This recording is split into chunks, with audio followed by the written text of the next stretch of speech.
जरूरी सूचना है आप सभी स्टूडेंट्स के लिए। स्टडी फॉर सिविल सर्विसेज का Android app Google play store में आ चुका है, उसको प्लीज तुरंत इंस्टॉल कर लीजिए।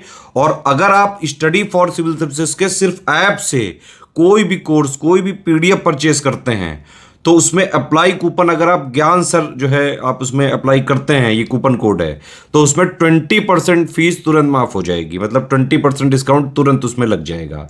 ज्ञान सर लिखना है, नॉर्मली ज्ञान सर, स्मॉल लेटर में है सब कुछ, कोई स्पेस नहीं, कोई कॉलम नहीं, सिर्फ ज्ञान सर, GYANSIR। इस तरह से अगर कूपन कोड लगाते हैं आप ऐप में बाई करने से पहले, जो अप्लाई कूपन वाले में आता है, तो 20% का डिस्काउंट तुरंत मिलेगा। वीडियो देखिए।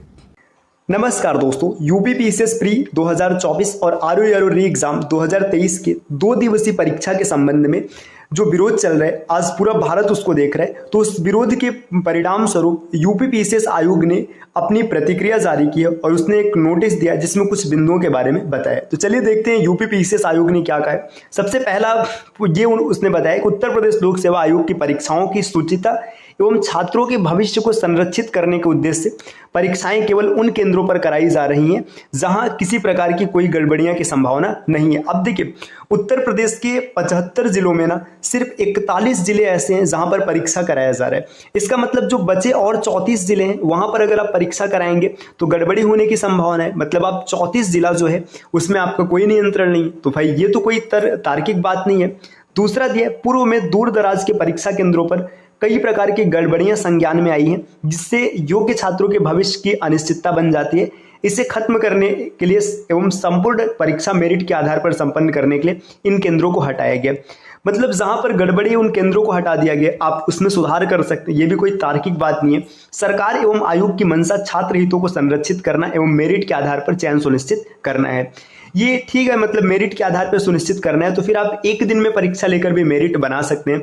चयन प्रक्रिया पूरी तरह से पारदर्शी एवं छात्र हित को ध्यान में रखते हुए निर्धारित की गई है।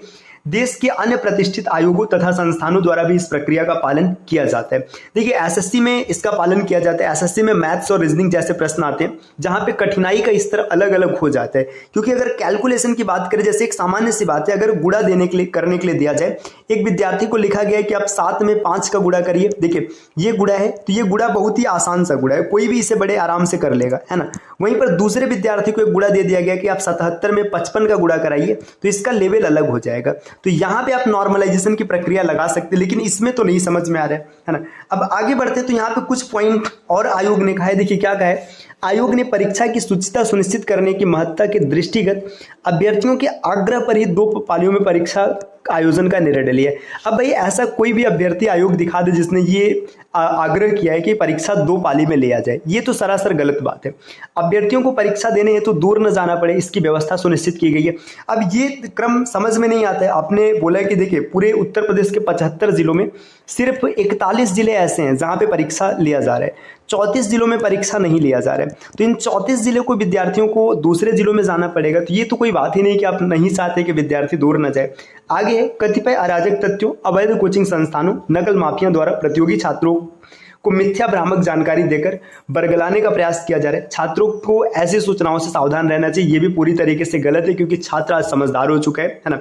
तो भाई ये कुछ पॉइंट है जो आयोग ने स्पष्ट किया, जो कि किसी भी प्रकार से विद्यार्थियों को संतुष्ट नहीं कर पा रही है। और बात संतुष्ट होने की अलग है, इससे विरोध और बढ़ता जा रहा है। अब ये विरोध कहाँ जाकर थमेगा ये कोई नहीं बता सकता। इसके देखिए सीधी सी बात है, अगर आयोग स्पष्ट कर देता है कि यूपीपीसीएस प्री का जो एग्जाम होना है और जो आरओ का री एग्जाम होना है, ये 1 डे 1 शिफ्ट में हो और इसमें कोई नॉर्मलाइजेशन की प्रक्रिया ना हो, अभी सब कुछ समाप्त हो जाएगा।